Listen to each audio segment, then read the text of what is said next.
You know how this sounds. It sounds nutty, wacky. Look, Bill, I'm not telling you that it doesn't sound wacky. What I'm telling you, it's real. You know, an actual eyewitness to it. I thought that was crazy because I watched them come live one day and I was like, that would be crazy as shit. Yeah. To see in the sky.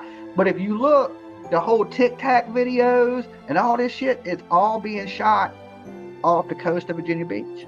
There's a video right now you can search on Google of a UFO flying through town center.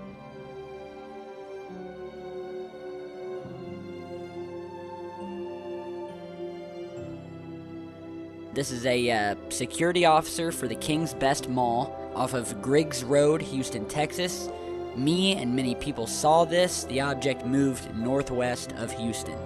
So, again, what do you guys think? Another one of these triangular-shaped objects. We've been seeing a lot of these lately. In reference to the TR-3B anti-gravity craft that we've seen above Earth, we know the government has these craft. There is a question of whether these craft were made from back-engineered alien tech. The source of it did a very good job of capturing the UFO, giving us different shots zoomed in, and I honestly don't know what this is. So, I mean, is it aliens are so here so much because they're watching? You know what I'm saying? I did see some stars move. And I mean, it could have been a UFO, it could have been a satellite, it could have been something, but I seen the stars move one night and I was like, hey, yo, these stars ain't supposed to be moving. The government always tells you stuff for a specific reason, and it's always something that's like, hey, look over here while we do something over here. It's like, well, this thing about all the people that you thought were crazy that really have seen something in the sky, there's definitely something going on, right? And aerial phenomenon, like the lights over Phoenix, I couldn't explain that one. That shit was big as the city. Of March 13th, 1997, people across Arizona, especially here in the valley, reported seeing a silent, miles-long V-shaped group of lights gliding quietly overhead. Was it a military mission, a prank perhaps, or visitors from outer space? that's another thing. A lot of stuff happens on certain parallels and like close to certain ley lines. Oh yeah, like the Bermuda Triangle where that's another the poles are all jacked I'm getting up. more. The USS Pickering disappears en route to Delaware, carrying 90 people. In 1814, the USS Wasp vanishes, along with 140 passengers. And in 1921, the Carroll A. Deering is lost and ultimately found abandoned near North Carolina. But the actual location where the vessels go missing isn't defined until 1964. The Bermuda Triangle. The Bermuda Triangle covers about 500,000 square miles of the Atlantic Ocean between Florida, Bermuda, and Puerto Rico. It has claimed numerous victims. Losses have piled up. The area has become infamous, legendary worldwide even. Everyone knows about the Bermuda Triangle, but yet nobody knows what's going on over there. In 1918, the USS Cyclops, a World War I ship, vanished in the Triangle without a trace, taking 306 crew members and passengers along with it. No remains have been found to this day. It was the largest non-combat related loss of life in U.S. naval history. The pole is magnetic force. You know, some people believe that the Earth is all magnetic. And some people believe the poles are going to flip at one point. They have. According to science, they've already flipped. And they're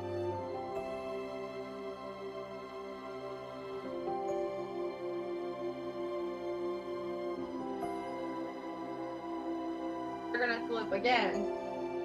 I mean, if you think about it, we're on a doomed planet. According to any scientist in this world, we're on a doomed planet.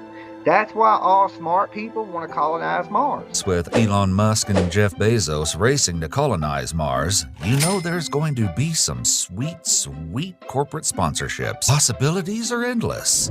But in all seriousness, Mars is a great option for human colonization because it's the most Earth-like planet in our solar system.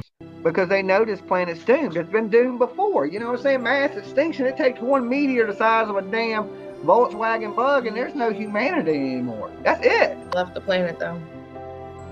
I don't think we left the planet either.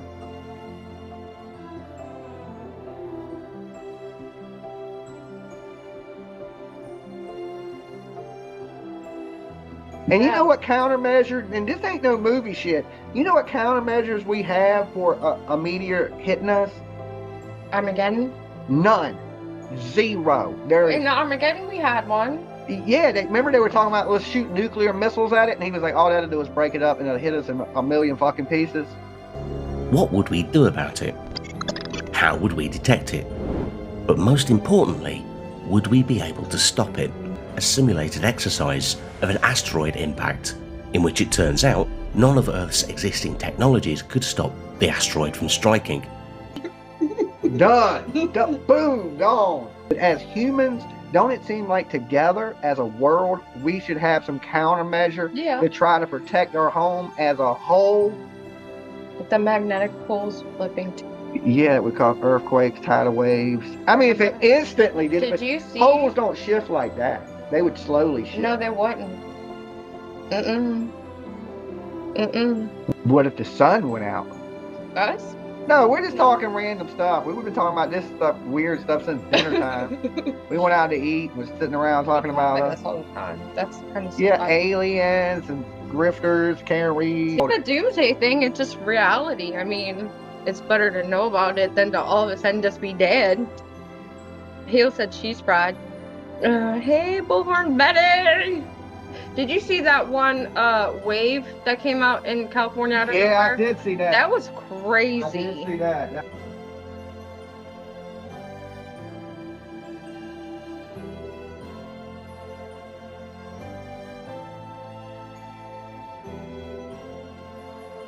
That was They didn't even have a warning of that, and there were like 4 people really hurt in that.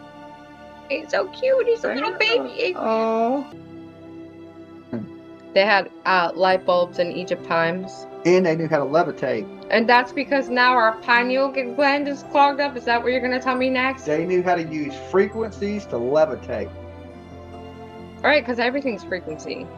They knew how to use frequency. They blow horns and play music around stones and levitate stones. Many people believe levitation, specifically sound or acoustic levitation, was how ancient civilizations like the Egyptians built the pyramids. There's actual science that supports this. Yeah, this is some weird shit. So the ultrasonic waves are causing these objects to levitate. So they're levitating in the ultrasonic waves. Acoustic or sound levitation experiments are frequent and ongoing. Several scientists have succeeded in levitating and moving microscopic particles and liquid droplets using sound waves. What? It vibrates your inside. They call it the brown note music.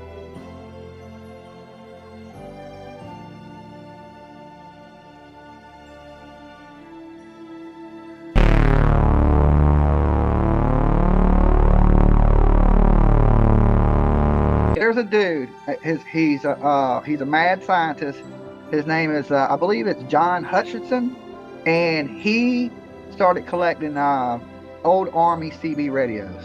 Okay, and he learned how to make things levitate. John hasn't heard much since, and he worries about his technology being used for military purposes. Galileo in his time, who was imprisoned for looking too closely at stars, John and his technology have been stopped cold, shunned by mainstream science. And not only did he make things levitate, but he was working on like zero source energy devices. Just like Doc off of Back to the Future. Living here in this space is like living inside a very cramped submarine. My girlfriends find this rather interesting and quite different. It is not uncommon, if you study the whole field of poltergeist phenomena, that strange macro-PK events occur and yet seem to be beyond the control of the individual who is causing it to happen. Well, some time ago I was doing some testing and got into some big trouble after I levitated a toy UFO and some other objects. Apparently, John's experiments were lifting objects in nearby homes, and the neighbors called the police. Frustrated by authorities and lack of recognition, John has been spending time developing his new project, batteries that last forever. Oh, hi, Mike. I didn't hear you come in. Fascinating devices. Tell me, no man should know too much about his own destiny. They're not trying to make robots to assist man. They're trying to weaponize robotics, okay? They're not trying to make robotics to make your day-to-day life easier.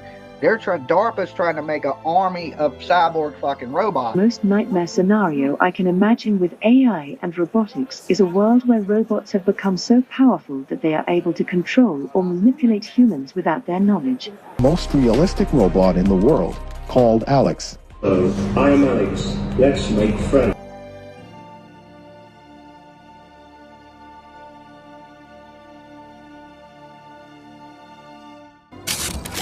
Fire in the hole.